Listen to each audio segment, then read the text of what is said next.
Hi, welcome back. My name is Ken Garris with Acclaimed Entertainment Weddings, owned and operated by Occasions Music.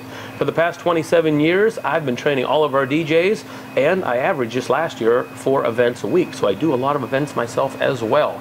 I have a lot of experience, and right now I want to share with you something, particularly who is in charge of your wedding reception. Now, if you're at a country club or a nice banquet facility, you'll have a banquet manager. If you're at a fire hall, you won't have a banquet manager. So you're going to have a lot of people thinking they're in charge. I've done a lot of events that the photographer comes up to me and tells me, here's what we're going to do the whole night. And then after I look at that list, then I'll have the videographer come over and say, here's what we're going to do.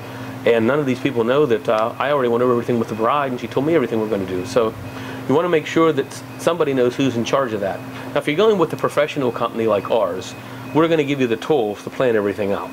So we give you the forms to fill out. So we're going to ask you to plan everything out in advance. Now, that doesn't mean you can't change anything. That just means the night of the wedding, you don't have to be asked by people, what about this or what about that? Someone has to be in charge of everything. You have to have, and generally that's a master of ceremonies, so that should be your disc jockey. But if you do have a wedding coordinator, which many people have a wedding coordinator, then it's clear. You know the wedding coordinator is in charge, and the wedding coordinator will coordinate with everybody prior to the wedding, so you don't have any problems there. But if you don't have a wedding coordinator, it's going to fall to your disc jockey. So make sure you have a disc jockey who is capable. Now, if you're going with a professional company like us, that's going to give you all these forms ahead of time, you're going to fill this stuff out, and we're very thorough. Once you fill out the forms, we call you the week before the wedding, and we go over everything on those forms with a fine-tooth comb, make sure you didn't miss anything. So the night of the wedding, we don't need any input from you. We can follow that format. We make sure the photographer's in the room when we're going to have the bouquet and garter. If we're, I've heard so many stories about events that, we're having the tossing of the bouquet and garter, we announce it on the microphone, and, oh, where's the bride? Oh, she's in the restroom. You need to cover all these bases, If you don't have anybody in charge, no one's going to cover those things. And if you have the wrong person in charge, it's going to be even worse. So hire a professional DJ, and if you're going to save money on a DJ and get Uncle Joe to do it, you better have a wedding coordinator or a banquet manager that's going to take care of these things. Because the wedding does not just run itself. You got a photographer there, you got a videographer there, you got a caterer there, and you got a disc jockey there. And chances are more than likely at your event, none of these people know each other, and they're all used to doing weddings their way. So something's going to have to give. So let me give you a practical example of why somebody has to be in charge. I can't tell you how many times this one has come up. We announce the bridal party into the room. They go up to the head table to have the blessing and the toast. There's no champagne in the glasses. Okay?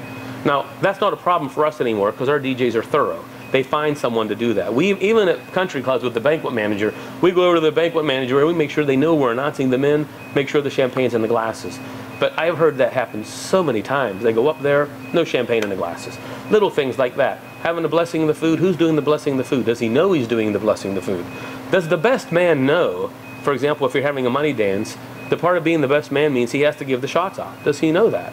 Oh, and not only that, but let's think of a fire hall wedding when you don't have a banquet manager or nobody that's officially in charge. Who's calling the tables up for dinner if it's a buffet? I've already had the caterers come up to me and say, will you call the tables up on the microphone?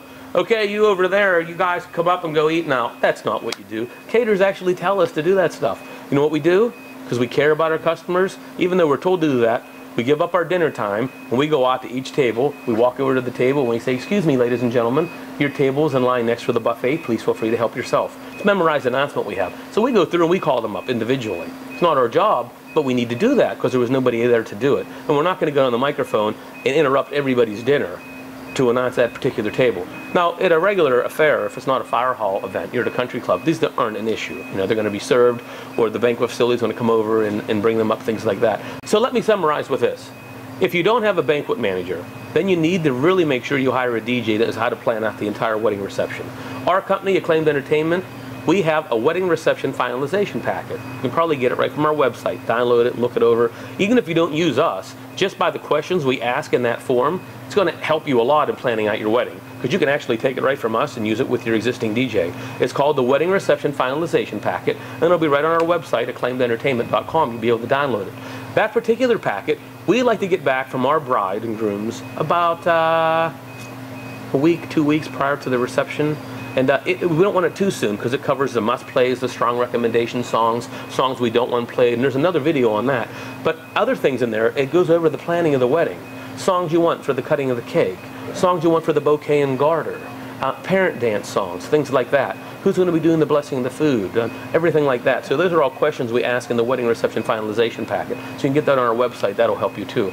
But again, that's if you're going to be at a fire hall. That's so important to use with anybody. If you're going to be at a regular banquet facility, it's not nearly as important.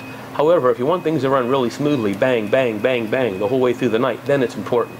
A typical event for us, for example, it runs one thing into the next. There's never a moment of silence. When we introduce that bridal party, before we introduce them into the facility, not only did we already line them up and go over the pronunciation of every single name, but the pastor inside the building knows he's going to be doing the blessing. The maid of honor and the best man know that they're going to be doing it. The cake is already waiting to be cut if we're cutting it, and the kitchen is waiting to serve. So everything goes. We announce them in, they go to the head table. We ask everybody to stand for the bride and groom to come in. Bride and groom come in, everybody stands up, they go to the head table, the DJ announces everybody to sit. We announce we're going to have the blessing.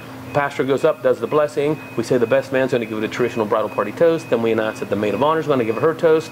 DJ has a microphone, and up at the head table there's a separate mic. So there's no lag whatsoever. He does the introduction, she does the toast, he does the introduction. Then if it's a buffet, the DJ says, ladies and gentlemen, dinner is now ready. Please remain seated until your table is called. Someone will be around shortly. That's just an example. If you don't have this stuff planned out, who's going to do it? So if you don't have a banquet manager, make sure you find someone that can do this, especially if you don't have a professional company. Thanks for listening. Hope I gave you a little bit to think about. Make sure you watch our other video tips, and we will see you on Facebook.